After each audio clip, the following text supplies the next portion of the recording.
Olá, meus amigos, para você que está curtindo a programação do Vale do Itajaí Notícias, mês de maio, mês das mamães, e em nossa atração especial desse mês, que vai ser de realmente encher os olhos das mamães, com muitas atividades que vamos fazer cobertura especial em todo o Médio Vale do Itajaí.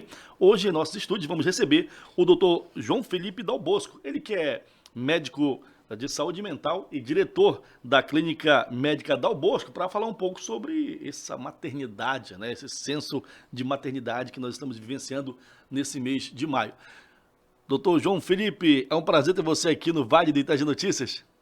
Bom dia, Jota. Bom dia a todos os espectadores do podcast do Vale do Itajaí Notícias. É uma alegria muito grande estar aqui com vocês, receber esse convite para falar sobre esse tema que é tão importante e homenageando as mães aí nesse mês de maio que a gente tem o Dia das Mães. Bom, doutor, vamos falar sobre um dado interessante que, segundo o IBGE 2022, válido para 2025, 55% das mulheres não planejaram o primeiro filho no Brasil. Então vamos falar sobre as mães, mas vamos falar dessa mãe que não está preparada para ter esse filho porque não o planejou. O que se destacar dela? Esse é um tema interessante, né, Jota? Porque apesar de a gente ter esse dado do não planejamento, né? Veja bem, quase todas as mulheres, eu acredito que a grande maioria é a natureza, né? Que a gente espera que ela pense a respeito em algum momento aí da adolescência, da vida adulta, sobre como é ter filhos, né?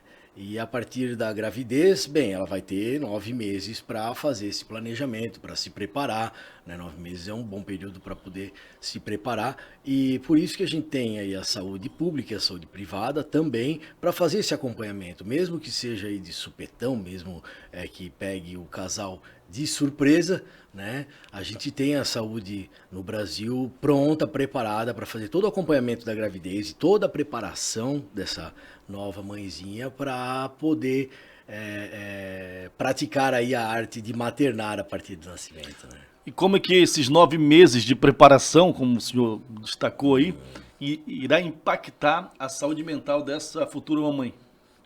Eu acredito que seja um momento aí de muita apreensão, né, para essas mães que não tiveram planejamento da gravidez, né? Acredito que seja um momento de muita apreensão, de muito estudo, né, de muito aprendizado, né? E acredito também que isso seja, que isso aconteça para qualquer uma das mães, né? Quando chega ali o momento, descobriu que está grávida, bom, agora ela vai começar a se preparar para quando tiver, né, o neném. E é uma novidade para aquela mãe que é a nova mãe, né, a mãe do primeiro filho, é uma novidade para qualquer uma, né? Isso é muito bonito, é assim que deve ser, né? Cada mãe vai ter o seu jeitinho de fazer, cada mãe vai ter o seu jeitinho de educar, o seu jeitinho de cuidar. Isso é a coisa mais bonita da vida, né? O que a gente está falando assim com a temática da mamãe, né? A gente vai fazer um trocadilho com o filho daqui a pouco, né? Mas assim, ainda nessa linha de pensamento, doutor, por exemplo, existe aquele cansaço da saúde mental da mulher durante esse período dos 9 meses que antecede a chegada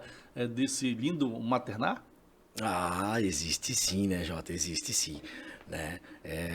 É indicado, inclusive, que a mãe ela faça um acompanhamento de saúde mental junto com o acompanhamento ginecológico, né, para essa fase em que ela está se preparando para o parto e logo após o parto, que ela faça um acompanhamento de saúde mental, porque é uma coisa nova na vida da pessoa, né, uma coisa nova na vida dela, né. Então, seja ela uma mãe que estava esperando e buscando a gravidez, e seja ela uma mãe que não estava buscando a gravidez e aconteceu, né, com certeza ela precisa buscar esse auxílio de saúde mental para poder se preparar para esse momento, né? Ainda mais esse século XXI que a gente tem tido aí tantas surpresas, né? Na evolução e no crescimento de educação, no crescimento neuropsicomotor das crianças, né? Como é que o senhor falava sobre essa evolução, né? Nós estamos num período muito tecnológico. Como é que é o desafio hoje de uma mãe, por exemplo, daquela pressão de ser aquela mãe perfeita na rede social? Certo, esse é um desafio muito grande, né, Jota? Porque O que eu vejo acontecer muito no consultório é que as mães elas querem proteger os filhos dela, assim como qualquer animal da natureza quer proteger a sua cria, né? E vejo que uma das dificuldades é justamente a parte da frustração da criança, né? Permitir que a criança passe por frustrações, permitir que a criança tenha um desenvolvimento psicológico a ponto de aprender as dificuldades da vida, né? Porque eu, se fosse uma mãe, gostaria muito de entregar as facilidades para o meu filho, né? E pouco gostaria que ele passasse pelas dificuldades, mas elas também são importantes, né? E as redes sociais, elas vêm com muitas informações, muita cobrança, né? Muitas vezes traz até muita culpa para essa mãe. Então, a pergunta que fica essa informação, ela de fato, ela informa as mães? Então, de fato, esse excesso de informação, ele vem positivamente para, de fato, informar e ensinar uma mãe a ser mãe, ou acaba por confundir essas novas mães? Por falar em confusão, doutor, existe realmente a confusão da vida da mãe na rede social e na vida do dia a dia lá com seu filho? Olha, Jota, eu acredito que isso está acontecendo, tá? Eu acredito que isso está acontecendo. Cada vez mais o que a gente vê é que a vida pessoal, ela está sendo transformada em rede social. E isso não deveria ser assim, né? A cada momento, a cada instante que passa, a cada acontecimento feliz, ou a cada acontecimento corriqueiro do dia a dia, esses acontecimentos estão sendo filmados e televisionados e mostrados aí na rede social. Eu não sei até que ponto isso é saudável, sabe? Eu não sei até que ponto isso é saudável, né? A vida privada das pessoas cada vez mais demonstrada na rede social, a ponto de termos aí perfis de crianças, né, sendo expostas já desde muito jovens, né, quando sequer tem consciência das coisas que faz, né, tá numa fase de aprendizado, tá aprendendo a andar e já tem um perfil, né, no Instagram, né, para que seja acompanhada. E depois, quando se torna adolescente, então tá aquilo tudo da sua vida pessoal exposto, né, nas mídias sociais, e de uma forma que é muito difícil de retirar de lá, né? A gente sabe que hoje em dia com ações judiciais é possível se extrair isso da internet e tudo mais, mas são coisas muito complicadas que acontecem na vida da pessoa, né? E pode trazer muito prejuízo aí no desenvolvimento educacional da criança, né, Jota? Quando é que o cuidado, doutor, da mamãe, por exemplo, desse de dar, desse proteger demais, se torna uma ansiedade e já passa a ser, na realidade, uma meio que, não sei se pode falar assim, uma doença patológica da mamãe e não um cuidado? Você entende quando que isso começa a se transformar num prejuízo funcional, né? Para a mãe, né? Eu creio que o excesso de cuidado, ele não é patológico, né? As mães, elas devem mesmo ter um excesso de cuidado com seus filhos. É instintivo. É um instinto materno, né? A mãe tem que cuidar do seu filho e tem que cuidar mesmo, né? Tem que cuidar mesmo. Agora, como cuidar, né? Até que ponto que esse cuidar, ele é algo saudável e até que ponto isso se transfere a uma patologia. Veja bem, Jota, as mães, ao estar com os filhos, elas acabam por transferir ao filho as suas próprias frustrações, projetar nos filhos as suas próprias frustrações. Uma mãe, ela deve sim deixar o filho sofrer, né? Ela não deve causar o sofrimento do filho, é diferente. Mas, ao não causar o sofrimento do filho, ela deve deixar o filho sofrer com algo que aconteça no momento corriqueiro do dia a dia. E estar ali, estar de braços abertos para poder apoiar o filho, para poder permitir emocionalmente que o filho tenha condições de resolver aquilo que aconteceu, seja lá um brinquedo jogado no chão. A gente está falando de coisas normais do dia a dia, né? Seja um brinquedo jogado no chão para o filho poder guardar, estar frustrado por não querer guardar aquele brinquedinho. Seja um desenho que o filho errou, né? Permitir que o filho sofra de verdade, né? E estar ali prestando apoio emocional para que o filho possa resolver aquele problema, sabendo que tem o apoio emocional da mãe e não resolver por ele. Mas quando que isso começa a se transformar num problema? Quando a mãe, ela quer resolver pelo filho porque projeta no filho a sua própria frustração, né? E é muito difícil dizer para uma mãe o que fazer e o que não fazer, porque qual é a frustração daquela mãe? Né? Como que aquela mãe recebeu o amor dos seus pais? Será que aquela mãe tinha pai? Será que aquela mãe não era uma mãe, não era uma criança que foi criada por uma mãe solo e que teve as suas dificuldades? Então, qual é a frustração daquela mãe que ela está projetando naquele filho? Por isso que a gente não pode confiar naquele livro dos 10 mandamentos para ser uma ótima mãe. Ninguém tem direito de dizer para uma mãe, gente, ninguém tem direito de dizer para uma mãe como ela deve criar os seus filhos, porque ninguém sabe o que ela está passando internamente também. Né? As frustrações que ela tem, que ela está projetando no filho, que ela está tentando defender o filho daquelas frustrações, são frustrações só dela. Né? Então, creio que a preparação para esse momento, né, para esse momento de ser mãe, ele deve sim acontecer nesse período em que ela está grávida. Né? Esse período é muito importante, ela se preparar emocionalmente para isso. Se preparar com as suas próprias frustrações, para não projetar as frustrações no filho e acabar impedindo que o filho tenha esse crescimento emocional para que se torne um adulto funcional. Doutor, o senhor falou agora há pouco, fez um trocadilho legal com o que é cotidiano, na verdade, né? Corrigir o filho no sentido de, jogou uma peça do xadrez, ter que colocar no lugar, o carrinho ficou lá no quintal, ter que...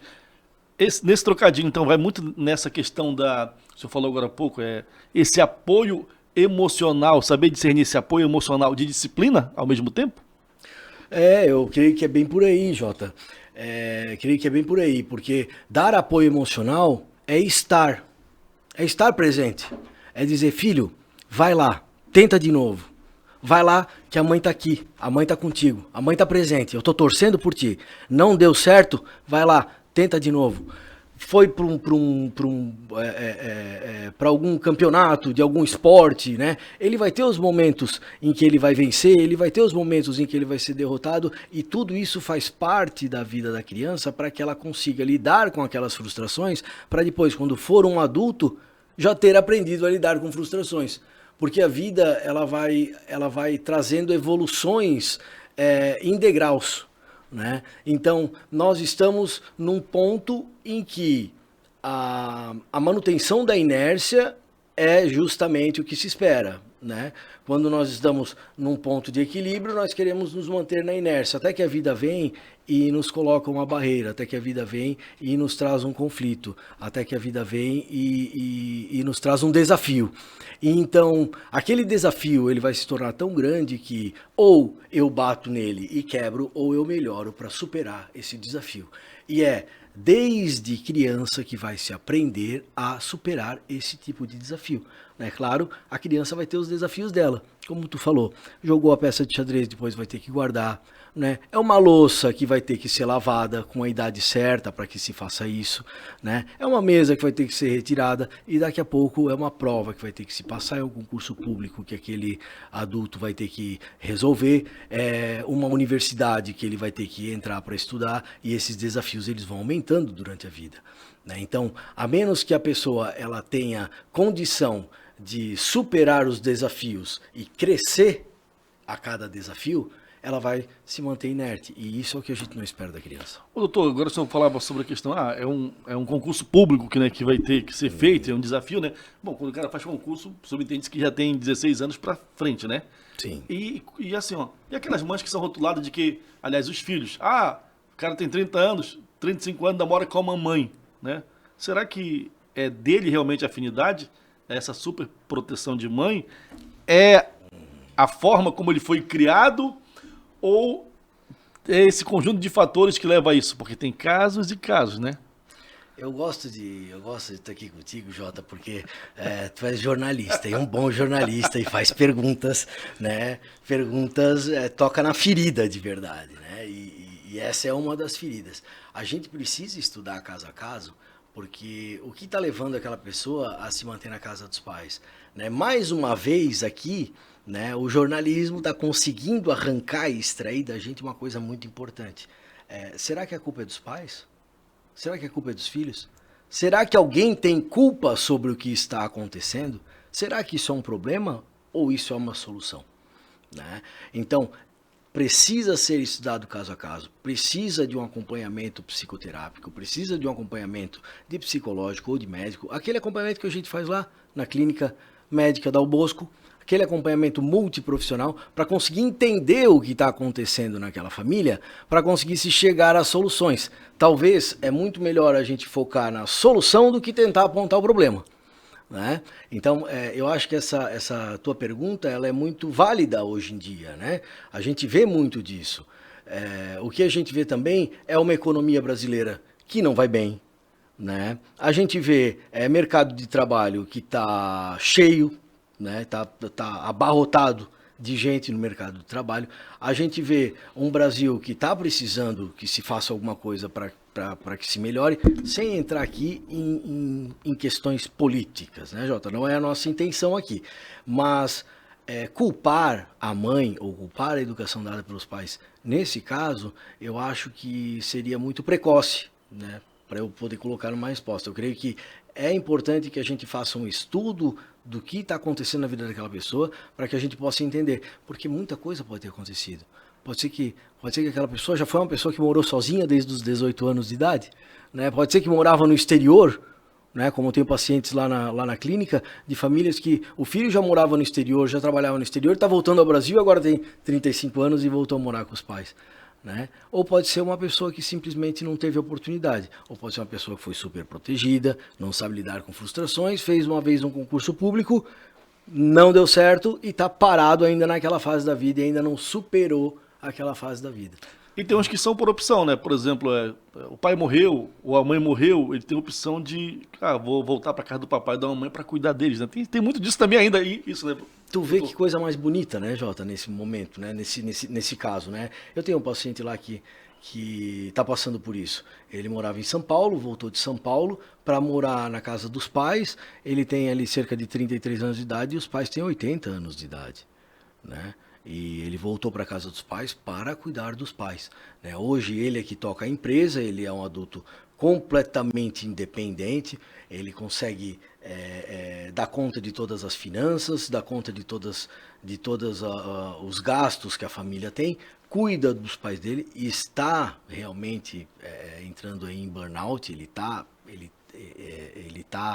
cheio, né? Cheio de coisa para resolver por conta dos pais estarem adoecendo, o pai dele tem Alzheimer, é uma situação bem delicada. E ele mora com os pais, tem cerca de 33 anos de idade, né? E é uma pessoa que não se enquadra numa situação em que faltou educação, não se enquadra numa situação de uma pessoa que não é funcional, muito pelo contrário, né? Ele está dando conta, está levando nos ombros a família dele, isso é muito bonito, né? Então, aproveitar que você falou esse seu paciente está entrando no burnout, né? Uhum. Tá, e o burnout das mamães? Porque, primeiro, também se eu explicar popularmente, né?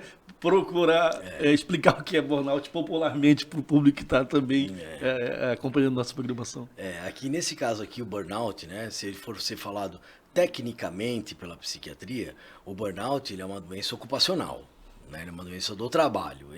Ele não pode ter como qualquer fator de origem alguma situação extra trabalho, né? Como, por exemplo, falecimento de um parente, né? De um parente próximo, ou uma separação conjugal, né? Ou qualquer coisa que possa ser alheia ao trabalho. Então, o burnout na psiquiatria, ele é uma doença ocupacional, ele vem do trabalho, especificamente do trabalho. Então, eu perguntaria para o psiquiatra, o burnout também pode ter alguma relação com a exaustão da mamãe? Porque uma ocupação ser mãe 24 horas por dia. Aí, nesse caso, a exaustão causada por ser mãe, ela não seria enquadrada como burnout. Né? Não seria enquadrada como burnout. Mas existe sim, né? O esgotamento emocional da pessoa por precisar, por ter a tarefa aí de cuidar, educar e lidar com muitas pessoas, nesse caso filhos ou parentes, que ainda são disfuncionais ou que se tornaram disfuncionais. Essa exaustão existe sim, tá, Jota? Precisa ser trabalhada, precisa de rede de apoio multiprofissional, porque se é uma pessoa que está precisando lidar com outras várias pessoas que ainda são disfuncionais ou que se tornaram disfuncionais, essa pessoa precisa de ajuda profissional. Ela não vai dar mais conta sozinha, ela está chegando no seu esgotamento, né? Está chegando no seu limite. Então ela precisa de alguém que possa ajudar ela com essa tarefa para que ela possa fazer um tratamento, para que ela possa melhorar de saúde mental, melhorar de saúde física, para que possa então retomar essa tarefa aí e até rever a configuração, né? De como é que vai continuar lidando com essa situação, né? Ô, doutor, pela nossa realidade, assim, a sua realidade do atendimento, né, aqui na nossa região de Santa Catarina, e tomando como premissa aquela situação que nós fizemos lá atrás sobre a questão das redes sociais, né, e a situação da mãe agora na rede social. Sim. O que, pelo esse espelho da rede social, o que se mostra, né? O que a sociedade ainda romantiza muito da maternidade e que, na verdade, essa romantização prejudica a mãe, como mulher, como mãe, como pessoa? O que é romantizado que... porque tem muita gente que romantiza muito a maternidade, né? Mas não é... Sim, as dificuldades... dificuldades existem, né? Eu creio que muitas vezes é colocado como um mar de rosas, né? Em que a pessoa vai ter uma felicidade plena e de fato vai ter uma felicidade plena e é muito bom mesmo. Mas as dificuldades estão aí, né, da maternidade, né? Ainda mais hoje em dia em que a gente tem como a gente falava antes, a gente tem aquele excesso de informação que pode causar confusão na cabeça das mãezinhas. O importante nesse momento é a gente buscar informação de qualidade, buscar preparação, né? E para isso que existe até um período de afastamento para a mãe que está grávida, né? Afastamento do seu trabalho, para que ela busque preparação para aquele momento de dificuldade, porque ela vai ter que estar preparada para acordar de madrugada, para poder amamentar o filho dela, né? Ela vai ter que estar preparada para ser suporte emocional daquele filho até a adolescência, até o início da vida adulta. Ela precisa ser suporte emocional desse filho. Ela tem que estar preparada para muitas questões, até questões financeiras, né? Ela tem que estar preparada para todas as questões educacionais dessa criança. Creio que a maternidade, ela é linda, ela é maravilhosa. Ser mãe de fato, a coisa mais bonita do mundo, mas tem as suas dificuldades e a gente precisa buscar essa preparação. Doutor, e relacionado, por exemplo, a mãe que é a mãe amiga, né, cúmplice da filha, e a filha diz: mamãe, eu tô grávida. Então, como que é esse emocional da mamãe? Entendi, então nós vamos ter aí a segunda mamãe, nesse caso, né? A segunda mamãe, né? Quando a mãe recebe a notícia a filha que tu diz daí é adolescente. Adolescente? Né? Então a mãe que vai receber da filha a notícia de que a filha está grávida, né? E isso pode acontecer, isso acontece muito no Brasil, né? Isso é muito comum. Bom, o que essa mãe pode fazer? Essa mãe pode prestar o apoio para essa filha dela, né? Agora ela vai ser vovó, né? Então creio que tudo que ela tem para fazer agora é justamente aquilo que a gente falava anteriormente, preparar a filha para poder ter esse filho. Não sei se o senhor já passou por isso, mas, por exemplo, no seu consultório, né?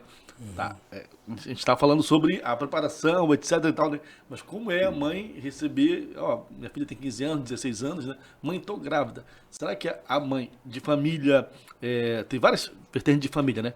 Mas será que a mãe já pensa logo em como acalentar sua filha ou já pensa na reação do marido dela? Do marido dela mãe, não do pai do pai da futuro vovô, do futuro vovô, né? Jota, essa é uma situação muito particular, porque será que essa mãe ela tem um marido? Será que esse marido está vivo ainda? Mas sim, se ele tiver, né? Eu acredito que a preocupação de qualquer mãe é diretamente com seu filho, né? Então eu creio que essa mãe nesse momento, ela vai dar muito mais preocupação para a preocupação da filha dela, né? Para os anseios da filha dela, do que qualquer reação de outra pessoa. Não poderia ser diferente, né? A mãe quer proteger o seu, né? Então eu penso que o que a mãe faz nesse momento é buscar rede de apoio, né? É tentar entender, tentar buscar soluções aí para esse desafio que vem, e não poderia ser diferente o que a gente falou antes, né?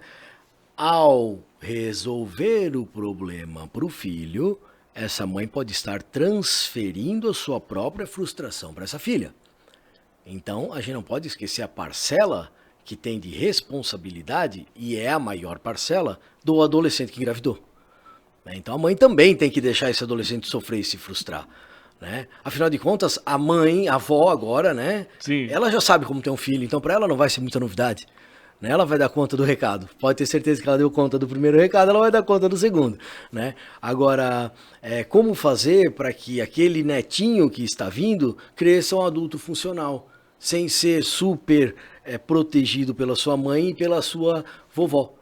Né? Como fazer isso? Então, nesse momento, a vovó também deve estar preparada para não transferir a frustração para a filha e para o neto e super protegê-los e resolver o problema para eles. Né? Afinal de contas, isso não pode ser visto como um problema. Essa é a lei da vida. A vida é assim. A vida tem que seguir. Então, uma mulher grávida é algo maravilhoso, seja lá qual for a condição que isso se der. Agora há pouco o senhor falava sobre a questão de frustração da vida. Eu pegaria esse gancho para fazer uma pergunta. A mãe, né, não deve se sentir frustrada. Não, vou refazer a pergunta. Qual que deve ser a reação da mãe, por exemplo, e seja ela na família, na rede de apoio, quando ela descobre que o seu filho é TA, por exemplo? Quando ela descobre que ele tem o transtorno do espectro autista, né? Traduzindo para o nosso espectador, né? Eu creio que quando o diagnóstico sai, a gente faz o laudo pericial lá na clínica, a reação dos pais não existe essa reação, porque eles já sabiam disso. Eles já trazem o filho para fazer A mãe sabe, Jô. Mãe sabe, mãe sente. Acho que eu tenho que refazer a pergunta, porque eu já fiz a pergunta como a turma estivesse no consultório se consultando. Como é que a mãe vai observar, né, que o seu filho pode ter um tipo de TA? Ah, entendi. Então a gente está saindo aqui do Dia das Mães para falar sobre a patologia, né, que a criança pode ter e que hoje em dia está se tornando cada vez mais comum o diagnóstico, né? E a gente está encontrando, porque agora a gente tem informação para isso também, né? Agora a gente tem bastante informação para conseguir encontrar esse diagnóstico. Uma criança com transtorno de espectro autista, ela é uma criança que vai ter algumas divergências de comportamento, de sentimentos, de sensações, né? Das crianças. A gente não pode dizer criança normal, porque ela não é anormal. Todas são normais, Todas né? são normais, mas as crianças que são neurotípicas, né? Então, o que a mãe vai encontrar de diferença nessas sensações que essa criança está experimentando do mundo exterior, né? Ela vai começar a perceber algumas diferenças da criança neurotípica, né? Às vezes uma forma de brincar, né, com um brinquedo de uma forma diferente, às vezes é uma forma de enxergar alguma coisa diferente, às vezes é uma forma de experimentar uma relação com o próximo de uma forma diferente, de experimentar sentimentos de uma forma diferente. Eu acredito que isso vai sendo uma crescente na vida daquela mãe, ela vai percebendo isso acontecer. E as mães não precisam enxergar isso como um problema, gente. Isso não tem que ser enxergado como um problema, né? É claro que uma criança neurodivergente, ela é uma criança que vai trazer mais desafios para a criação, né? Mas se fosse neurotípica, ia trazer outros desafios, né? Então, o que a mãe tem ali? A mãe tem um filho diferente do que seria se não fosse neurodivergente. Ela vai ter desafios que ela não teria se fosse neurotípico e vai ter outras facilidades que não teria se fosse neurotípico. Né? Então ela só vai ser um pouco diferente. Hoje em dia a gente já tem informação, a gente já tem tratamento, né, para os fenômenos que ocorrem com essa criança, né? A gente tem, lá na clínica a gente tem tantos profissionais para lidar com as crianças neurodivergentes, para auxiliar as mães e vem auxiliando as mães com o tratamento das crianças neurodivergentes, né? Que para a mãezinha sobra, sabe o que, Jota? Para a mãezinha sobra é muito amor, é muito carinho. Né? Então a mãe ela tem essa função, ela tem a função de amar, e amar também precisa saber como amar, né? Saber entregar esse amor, e isso a gente sabe que uma mãe sabe, a mãe isso já está dentro dela, né? Essa é a parte mais bonita da vida. E com uma diferença, eu diria assim, uma potencialização, né? Essa mãe que o senhor citou agora há pouco, ela vai ter orgulho e está preparada para ser a primeira a abraçar outra mãe que, por exemplo, descobriu que o seu filho é TA de uma situação adversa, por exemplo, ou no cotidiano. Ela está preparada para fazer isso, né? Claro que tem um profissional, mas essa mãe está preparada para fazer, para entender, para ser aquela mãe de acolhimento também, né, doutor? É isso que a gente faz lá na clínica, Jota. Lá na clínica, a gente tem tanto o tratamento para criança com transtorno de espectro autista, quanto o acolhimento para as mães e grupo de mães para que elas possam trocar uma ideia entre elas, para que elas possam buscar informação entre aquelas mães que estão passando por isso, e não uma informação da rede social, que é uma informação muito resumida, né? Uma informação sem alma. Né? Lá, enquanto a criança com transtorno de espectro autista está num atendimento com nutricionista, está num atendimento com educador físico, está num atendimento com médico, as mães estão em grupo de mães para poder conversar e entender o que está acontecendo e entender como fazer para poder transferir aquela educação que ela tem, que ela tem vontade, aquela vontade mais íntima de fazer aquela criança evoluir. Como é que ela vai fazer essa tarefa se concretizar na vida da criança? Então, estar com outras pessoas é muito importante. Eu creio que um dos tropeços, um dos enganos é achar que somente o celular, a rede social vai suprir. Estar com pessoas cura.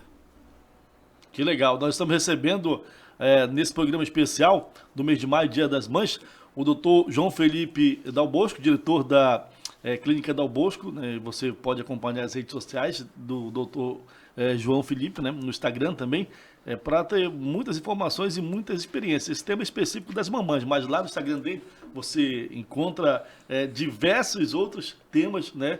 Referentes ao cotidiano, do dia a dia, do trabalho que é realizado na clínica. Doutor João, uma pergunta assim, porque eu tive na verdade, uma conversa com uma mãe, né? Com uma mãe que teve uma situação de um tentante suicida na família. Como é que é lidar isso com a mãe e como que essa mãe pode ser ajudada pela família dela, no caso? Entendo. Ali a conversa que tu teve foi com a mãe, da qual o filho Tentou tirar a própria vida. tentou o suicídio, né? Isso. É bem interessante. Eu acredito que cada caso desses que acontece, Jota, cada caso seja de surto psicótico, tentativa de suicídio ou até mesmo ideação suicida, né? Quando o filho vem e conta para a família que tem pensado, né, em sumir, né? São as palavras que aparecem: sumir, né, se resolver, né, sair desse mundo. A gente precisa trabalhar também com a rede de apoio, porque é natural que vá acontecer na mãe, no pai, uma frustração muito grande em pensar onde foi que eu errei, né? E então já não é mais hora de a gente pensar que essa mãe super protegeu porque não deixou o filho se frustrar e agora ele não sabe lidar com a frustração. Isso é muito raso, gente, isso é muito pouco, né? A gente precisa entender o que está acontecendo na experiência desse adolescente, dessa criança, desse jovem adulto, na experiência do cotidiano que ele está tendo, para entender o que está acontecendo de fato, que está trazendo essa frustração tão grande para ele, a ponto de ele quebrar frente ao desafio que ele tem, né? Seja lá qual for, né? Então a gente precisa entender o que está acontecendo na vida dessa pessoa para poder também ajudar a rede de apoio a lidar com essa situação. Porque é muito comum a rede de apoio, a mãe, o pai, o irmão, se frustrar e achar onde foi que eu errei. Gente, ninguém errou. Ninguém errou. A gente tem uma pessoa doente que está precisando de tratamento, que está precisando de amor, que está precisando de carinho. As pessoas da família muitas vezes estão já esgotadas pela situação que está acontecendo e precisam de ajuda também. É muito comum acontecer uma pessoa da família adoecer e os outros demais adoecerem também. A gente precisa de cuidado, a gente precisa de atenção para esse tipo de situação, para que a gente possa lidar da melhor forma possível e trazer tratamento para esse paciente. Bom, ainda nessa vertente aí de situações que estão ocorrendo no cotidiano, é, na sua opinião, assim, como é que é o comportamento da mãe quando descobre, por exemplo, que a filha, né? Ó, mãe, ó, já tenho 30 anos, já tenho 28, nada de chegar ao neto, nada de chegar ao neto. A gente sabe que é uma tendência, né? Que o BGE agora falava sobre isso, né? Diz que as mulheres do Brasil, o censo 2022, estão tentando ter a condição de mãe a partir de 28, 30, 35 anos, né? Sim, sim. Também causa uma ansiedade isso? Isso pode ocasionar, por exemplo, algum problema, essa cobrança excessiva da família em que essa jovem, né, adolescente, senhora, na verdade, tem um filho logo também? Olha, Jota, a gente sabe que o que mais acomete as pessoas hoje em dia de relacionado a transtorno mental é a ansiedade, né? Então tá com 16 anos, né? Hoje em dia como é que chama? Conversante, né?